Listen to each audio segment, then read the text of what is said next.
Bonjour à tous, comme vous avez pu le lire dans la presse, le tribunal administratif de Paris s'est penché sur la responsabilité de l'État dans le cadre de sa gestion de l'épidémie de Covid avant mai 2020. Et je voudrais reprendre ça brièvement avec vous. Vous pouvez retrouver d'ailleurs donc le communiqué de presse ainsi que le jugement sur le site du tribunal administratif de Paris. Je vous mentionnerai le lien ci-dessous.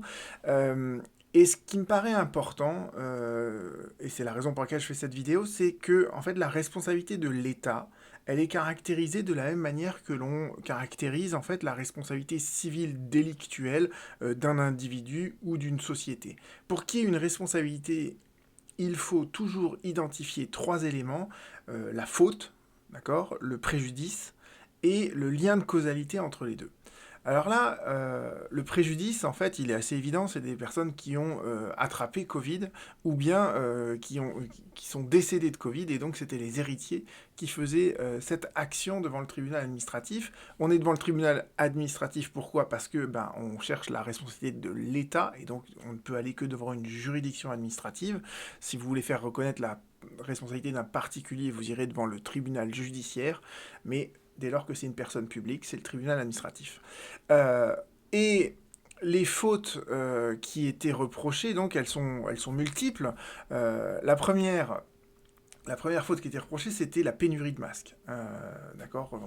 Pour faire des économies de bout de chandelle, effectivement, on n'avait pas renouvelé le stock de masques, ce qui fait qu'on s'est retrouvé avec une pénurie de masques en début d'épidémie.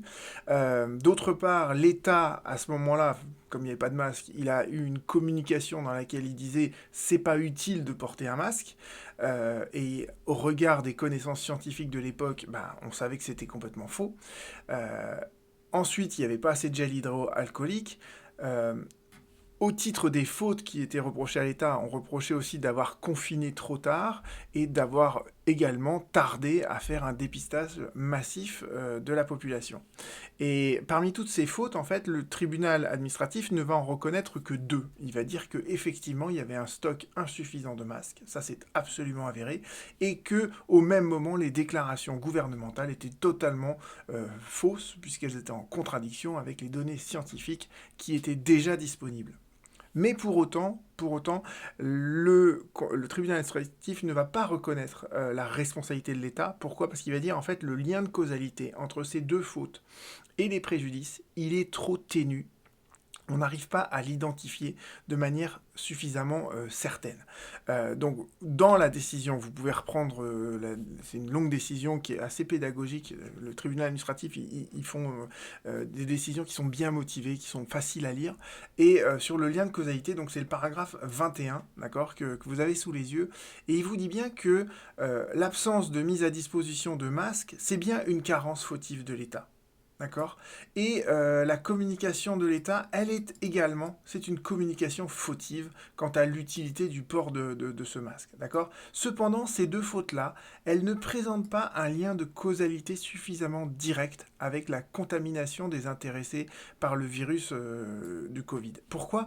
Parce qu'en fait, le tribunal nous le dit juste avant. D'abord, Covid, c'était extrêmement contagieux.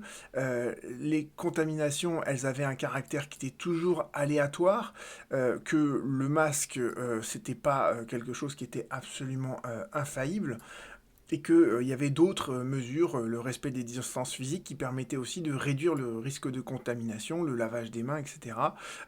Donc en fait, tous ces éléments font que, en fait, on peut pas suffisamment dire il y a une faute, enfin, il y a une faute, elle est avérée, d'accord, il y a un préjudice, mais le lien entre les deux, on ne peut pas l'identifier de manière assez directe, d'accord.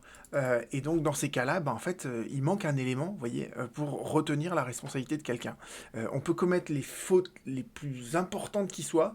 Il peut y avoir par ailleurs des préjudices qui apparaissent, qui sont des préjudices importants. Mais si on n'arrive pas à relier l'un et l'autre, eh bien en fait, le mécanisme de la responsabilité ne peut pas fonctionner.